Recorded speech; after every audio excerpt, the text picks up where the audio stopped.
salah satu lubang hidung. Setelah itu, meminta klien untuk mencium bau-bauan tertentu yang telah disediakan.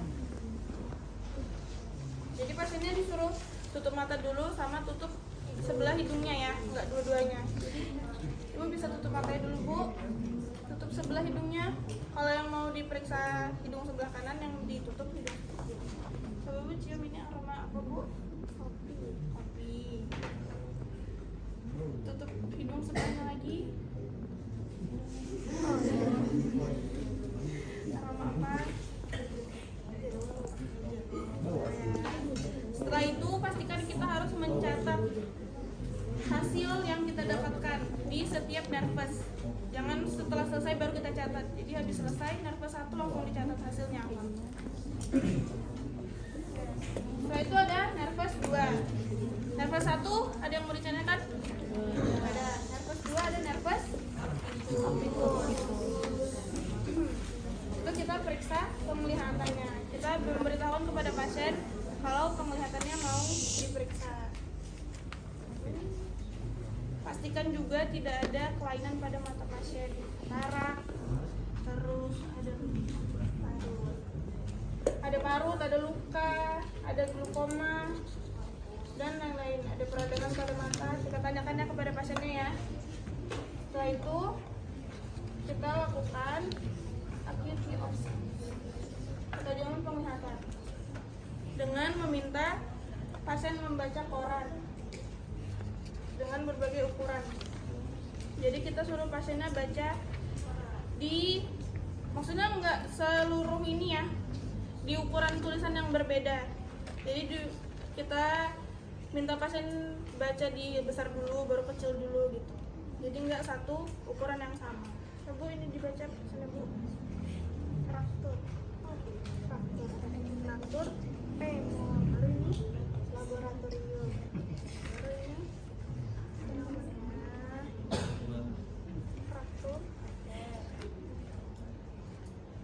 Setelah itu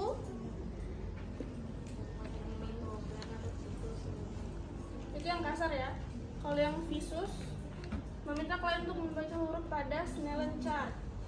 Meminta klien untuk menutup salah satu matanya. Klien membaca huruf pada Snellen chart yang ditunjuk oleh pemeriksa. Ya, berdiri.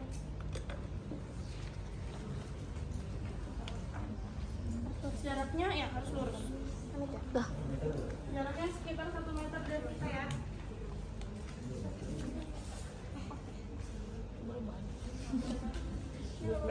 Iya, tutup matanya satu. Tutup matanya satu. Ini rumah. Ini V. Ini C. E. Oke. Tutup mata sebelah lagi. E. S. Apa tuh G?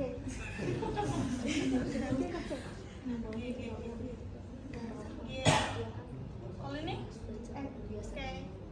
Gitu ya. Itu yang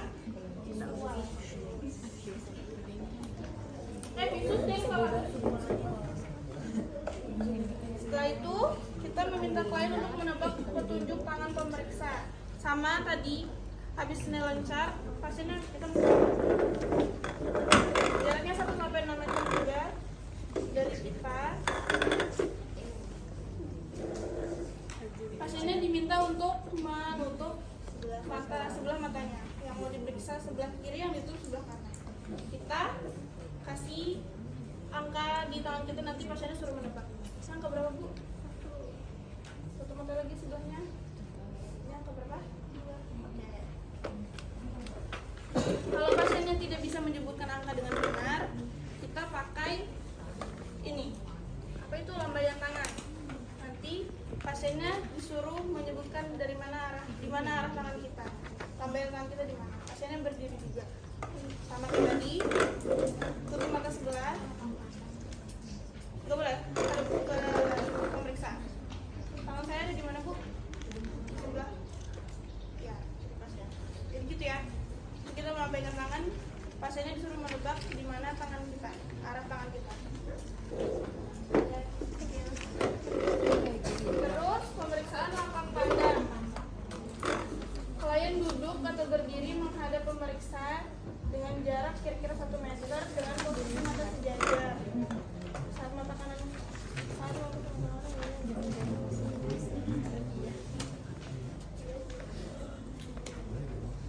Oke. Sama seperti tadi posisinya, tapi yang ini boleh duduk. Jadi pasien diminta untuk menutup lagi matanya. Yang kalau mau diperiksa mata kanan, yang ditutup mata kiri. Oke. Dengan tangan pemeriksa menggerakkan jari di arah bidang pertengahan dari luar ke dalam.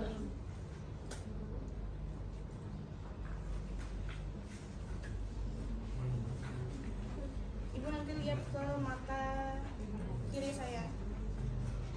Enggak, maksudnya tutup. Lihatnya terus ke pandang ke mata kiri saya. Jangan lihat kemana-mana ya. Sudah terlihat? Sudah. Terus lagi mana sebelahnya? Sudah terlihat? Ya.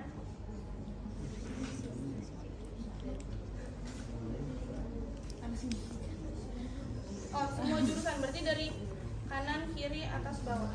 Dari luar ke dalam. Terus nervus ketiga, 4 dan 5. Nervus 3, nervus apa namanya? Oculomotorius. Kita menyinari tiap pupil, kita sinari dari arah belakang ke sisi pasien. Lihat kontraksi yang terjadi di pupil matanya. Ke depan ya Bu ya.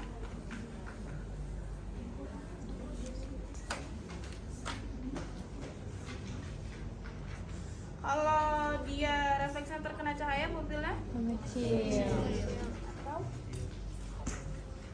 Atau kontriksi. Kontriksi atau apa nama satunya, Ceh? Miosis. Kalau melebar dia dilatasi. Normalnya kalau terkena cahaya, pupil mengecil ya.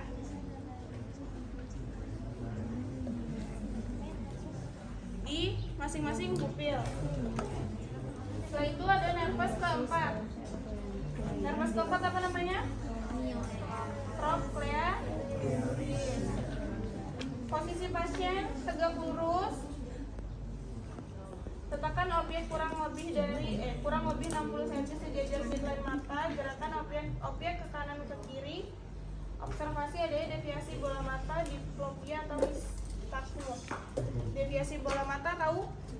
Bola matanya tidak sejajar. Jadi arahnya berbeda nanti. Kalau juling kan dia ke tengah doang tuh. Kalau deviasi bola mata itu ada yang ke kiri, ada yang ke kanan gitu. Kalau enggak, yang satu stay, yang satunya ke kiri, mengikuti gerak apa ini namanya? Ya. Terus kalau apa lagi? Diplopia itu juling. Kalau nystagmus dia apa ya? Pupilnya tuh kayak bergetar gitu. Jadi dia geraknya cepat. Kalau normalnya dia pasti ngikut benda yang kita arahkan. Oke, Ibu nanti ikuti benda ini tanpa nengok ya Bu ya. Jadi bola matanya aja. Cek. Oke. Jangan lupa setelah itu langsung kita catat hasilnya.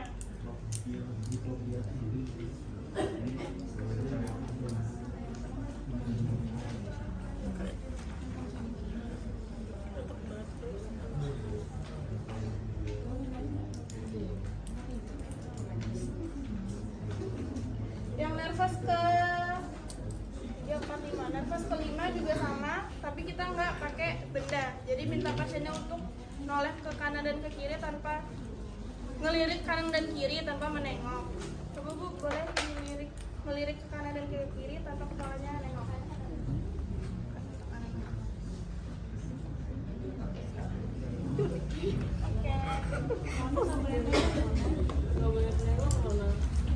Terus nervus yang ke 3, 4, 5, 6.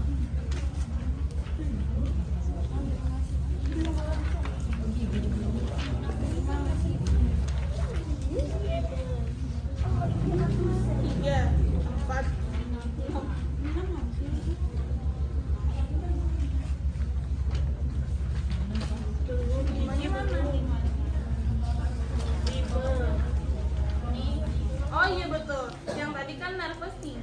4 sama 6. Nervus 3 oculomotorium.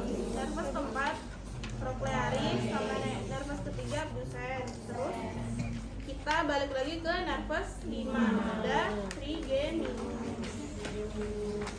Pemeriksaan motorik, meminta klien merapatkan gigi sekuat-kuatnya. Pemeriksa mengamati masseter dan temporalis. Normalnya kekuatan kontraksi sisinya sama. Normalnya sama kekuatannya. Jadi kalau dia ada kelumpuhan, salah satunya itu nggak berkontraksi, salah satu sisinya. Coba ibu rapatkan giginya kuat-kuat. Terus meminta klien untuk mengunyah sambil kita palpasi di bagian temporal dan masseternya. Nanti kita bisa rasakan kekuatan di temporal sama masseternya sama apa enggak. Kalau ada kelumpuhan pasti berbeda rasanya. Kekuatannya pasti berbeda. Terus meminta klien untuk membuka mulut. Periksa apakah dagunya simetris atau tidak. Bisa dilihat dari gigi serinya, rata atau tidak. Gigi seri atas dan bawah. Coba buka mulutnya dikit. Sedikit aja. Oke. Kalau dia ada kelumpuhan, biasanya dagunya agak mereng dikit. Enggak simetris dagunya. Oke. Pemeriksaan motorik aman? Kita lanjut ke sensorik. Poin ke-49, usap pilihan kapas pada kelopak mata atas dan bawah.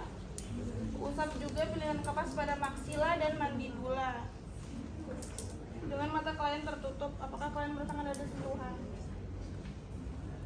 Coba ibu tutup matanya dulu.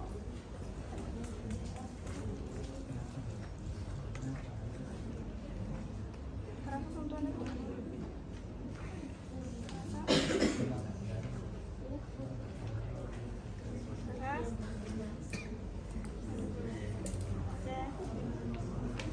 Terus periksa sensasi nyeri dengan jarum pada daerah dahi, pipi, dan rahang bawah.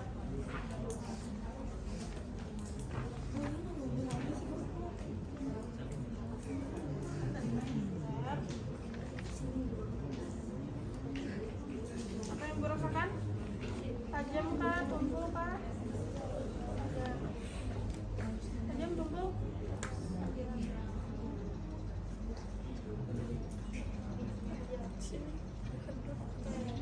Setelah itu, lakukan pemeriksaan sensasi suhu pada kapas yang dibasahi air hangat pada daerah pipi, rahang bawah, dan dahi.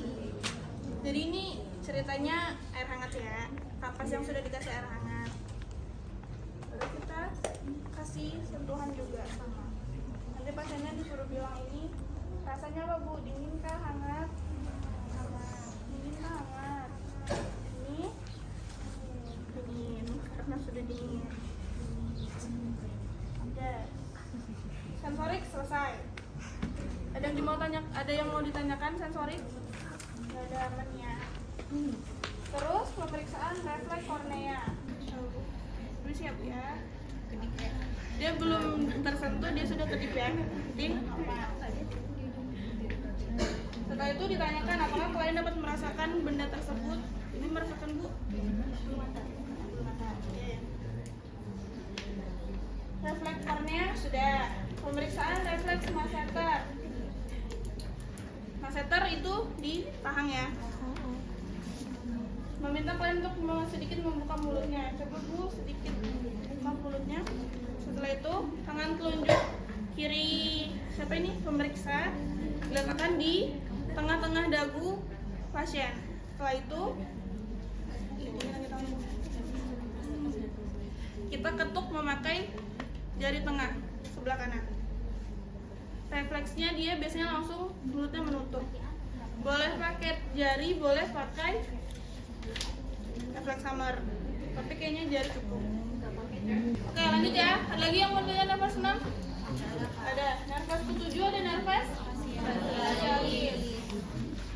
Pemeriksaan motoriknya meminta klien untuk duduk dengan posisi istirahat, relax.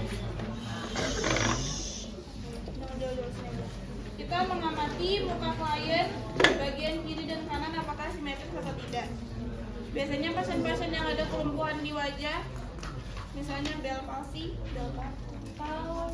ya, itu biasanya ada yang terturun sedikit, terturun setengah, entah itu matanya atau mulutnya.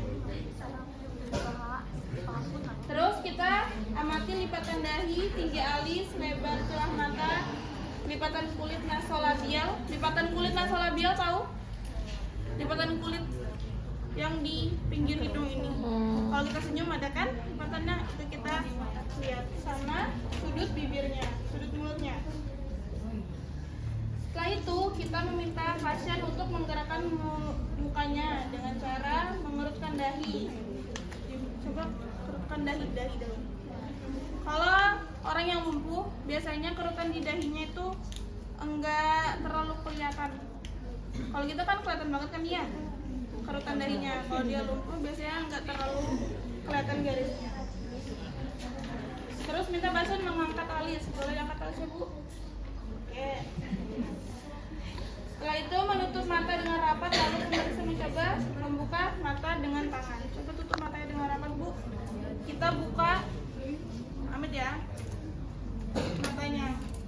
Tapi jangan sampai kebuka gitu ya. Jadi kalau dia bisa nahan ya sudah, itu berarti normal. Setelah itu memundurkan bibir atau menyengir. Coba mana, Bu? Menyengir. Oke. Setelah itu meminta klien menggembungkan pipinya, lalu pemeriksa menekan pipi kanan dan kiri dan mengamati apakah kekuatannya sama atau tidak. Coba gembungkan pipinya. Oke. Kalau dia ada kelumpuhan, dia pasti nggak bisa nahan udara yang ada di dalam mulut ini. Jadi bisa jadi udaranya ke arah sebaliknya, ke arah yang tidak lumpuh. Oke. Setelah itu ada pemeriksaan visceromotorik atau parasimpatis. Dengan memeriksa kondisi kelenjar lacrimalis. Kelenjar lacrimalis ada yang ingat? Kelenjar apa? Nggak ingat? Kelenjar lacrimalis itu kelenjar yang memproduksi air mata. Letaknya ada di ujung, di dalam dan di luar. Jadi kita periksa dia basah atau kering. Terus ada kelenjar sublingual. Kelenjar sublingual, kelenjar apa? Bawah lidah. Ya, dia ada di bawah lidah dan di samping ya. Di bawah dan di samping lidah. Itu yang mengeluarkan kelenjar air ludah. Nah, itu ada memeriksa mukosa hidung dan mulut. Periksanya pakai penlight light. Kita periksa dia kering atau tidak. Sudah visceromotorik, terus kita periksa sensoriknya lagi. Jadi ini kita kasih pasiennya secara kertas, lalu minta pasiennya untuk menulis apa yang dia rasakan. Pura-pura ya.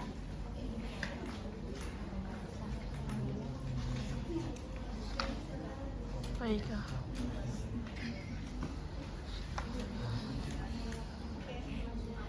Kita kasih pasiennya ini rasa-rasa asin, manis, atau pahit di lidahnya. Minta pasiennya menjulurkan lidahnya. Coba julurkan lidahnya, Bu. Ini rasa apa, Bu? Boleh dituliskan rasanya. Manis, oke. Ini rasa apa, Bu? Oke. Kita taruh di lidahnya ya. Kalau yang manis itu kita letakkan di sebelah kiri, kalau yang asam di sebelah kanan, kalau yang pahit di 2/3 bagian depan lidah. Terus langsung kita tulis hasil pemeriksaannya. Lanjut ke nervus 8. Pemeriksaan Weber. Nervus 8 apa namanya? Staphylococcus. Kita menggunakan garpu talas.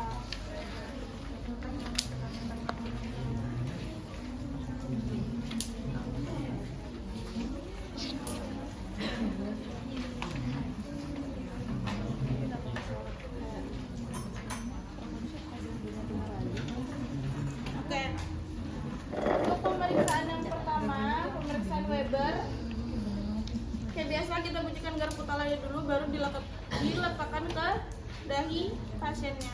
Kalau misalnya dia normal, getaran di telinga kanan dan kirinya sama terdengarnya.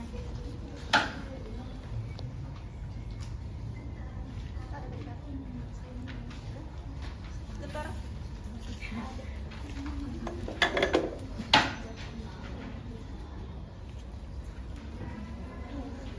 Sama kanan kiri. Ya. Itu pemeriksaan lebar. Pemeriksaan rina membandingkan pendengaran melalui tulang dan udara. Pada telinga sehat, pendengaran melalui udara dilakukan melalui tulang.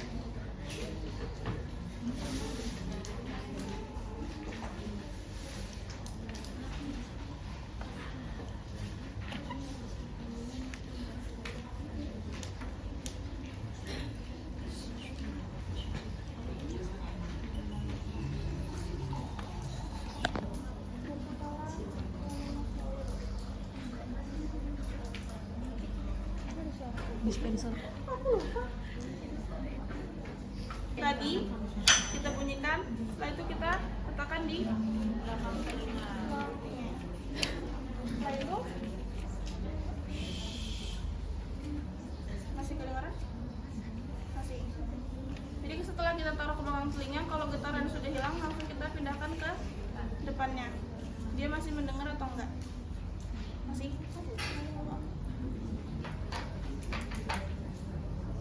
Normalnya dia masih bisa mendengar ya, walaupun getaran sudah hilang. Kalau kita pindahkan dia masih bisa mendengar.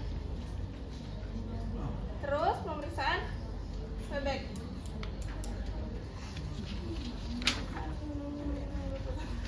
Banyak banget.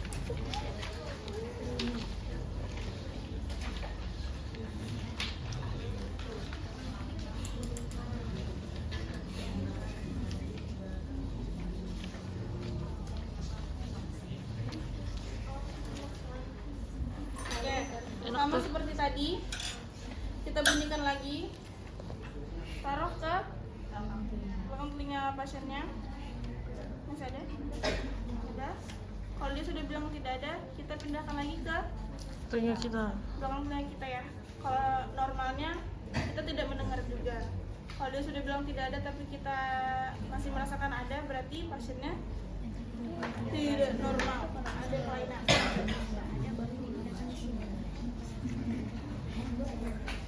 Terus lanjut ke tes Romberg. Pasien berdiri dengan kaki yang satu di depan dan meminta tumit kaki satu berada di depan jari-jari kakinya. Nah, ibu berdiri. Yang tadi ada pertanyaan? Ada ya. Pasiennya diminta berdiri, kakinya begini. Oke, tangannya menyilang, matanya ditutup. Buka dulu mata, buka dulu. Kita tutup mata sampai 30 detik. Kita hitung sampai 30 detik. 30 detik. Oke? 1, 2, 3, 4. Yang kita lihat kemampuan berdirinya.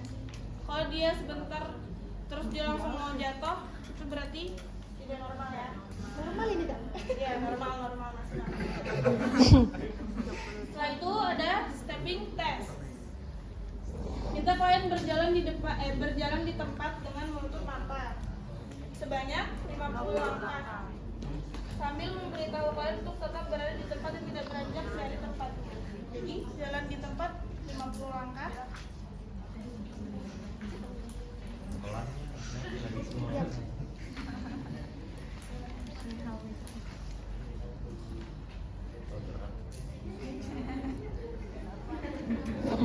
Normalnya dia masih di tempat ya. Juga Terus ada pemeriksaan salah tunjuk. Klien merentangkan tangannya.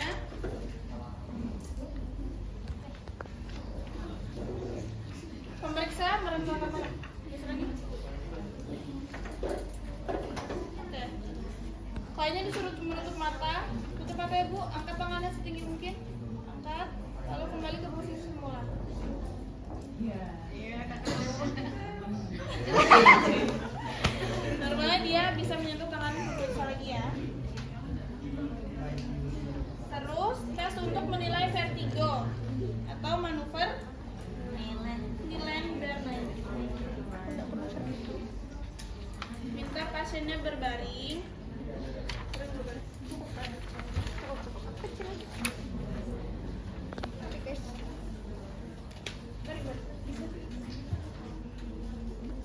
Posisi kepala di bawah.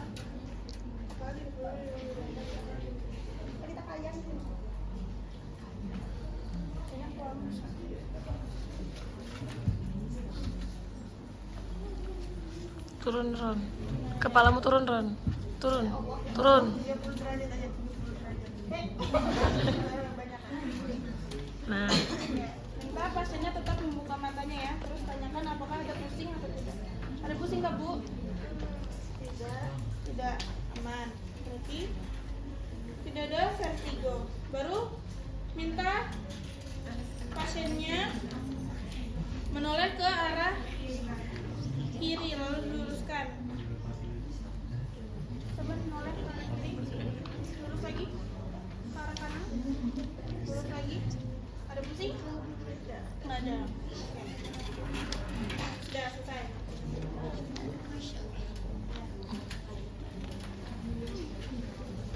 Sudah. Nervous 8 sudah selesai. Ada yang mau ditanyakan? Nystagmus. nystagmus. Aja aku bilang nystagmus apa? Sudah nggak ada ya Bu? Iya, bola matanya, ya Allah aku sendiri yang bilang yang pasar ya deh. Dia bola matanya tuh cepet gerakannya. Ada kan orang yang begitu ya? Dia kalau melirik cepet gitu, bola matanya bergetar cepat.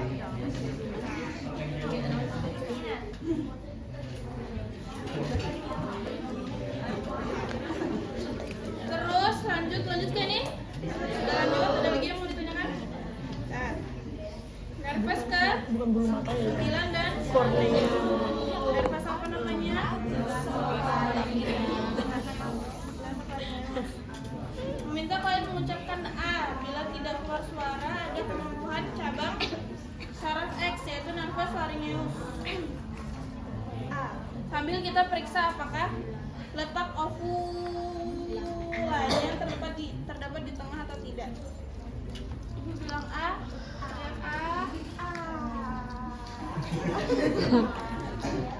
Teriak A. Yang kuat. Sambil kita periksa itunya ada di tengah apa enggak. Itunya apa Kak? Bukan. Ovula. Setelah itu minta kalian mengucapkan Ari lari di lorong-lorong lurus. Ari lari di lorong loh. Ari lari di lorong lurus. Di lorong-lorong lurus. Ari lari di lorong-lorong lurus. Ari lari di lorong-lorong lurus. Itu pemeriksaan fungsi motorik. Setelah itu ada pemeriksaan refleks minuman. Ini pakai tong spatel ya. Jadi kita taruh tong spatelnya di mana? Di dinding paringnya. Nanti refleksi dia langsung menelan. Jadi kita taruh gitu, nanti dia refleksi langsung menelan. Nggak bisa. Terus ada refleks swahing atau refleks bersih. Jadi kita rangsang menggunakan kipas.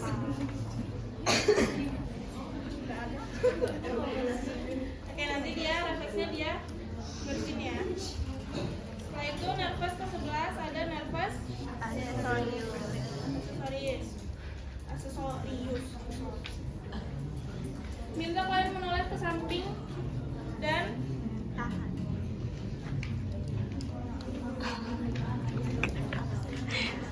Mukanya Rono.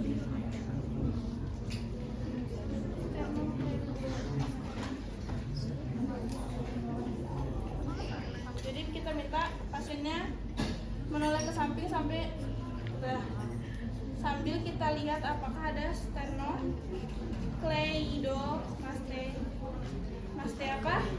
mastodeus. Ini nanti kelihatan di sini ya, ada kayak Kalau cewek bisa dibuka jilbabnya dulu. Kalau cowok bisa langsung kita lihat. Sambil kita lihat. Keren banget. Udah sampai habis ya nih? Udah full? Oke. Pusing? Oke, tarik. Sudah. Kalau sudah, itu tadi bisa kita lihat sambil kita palpasi ya, kita rasakan ada apa enggak.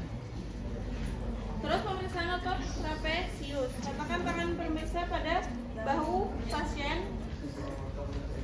Bandingkan kekuatan ototnya. Jadi kita minta pasien mengangkat bahunya, kita menahan bahunya. Kita bandingkan kekuatannya. Bahunya sambil kita tahan. Kalau memang ada kelumpuhan di sebelah kanan atau kiri, satunya kekuatannya pasti berbeda. Dah, nervus terakhir. Nervus 12 ada nervus hipoglossus. Minta kalian menjulurkan lidahnya. Sambil kita lihat lidahnya simetris atau tidak. Ya. Kalau dia ada kelumpuhan, lidahnya tidak simetris. Apa ya biasanya kalau orang ini ya? Apa itu namanya? Bukan cadel. Tumbuh tiba-tiba stroke. Pernah lihat lidahnya orang stroke? Biasanya ada kai-kai. Kalau nggak nenek yang pasang apa itu namanya kain di mulutnya, yang liurnya itu lidahnya sudah nggak bisa bergerak dengan normal. Terus apa lagi?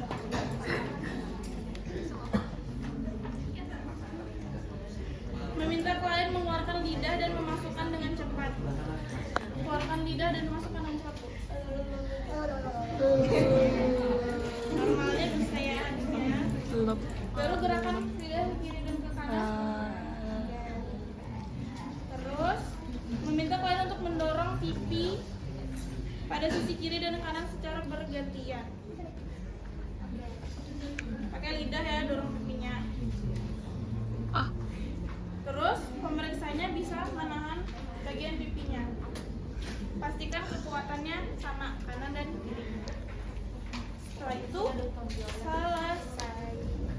Pastikan dokumentasi.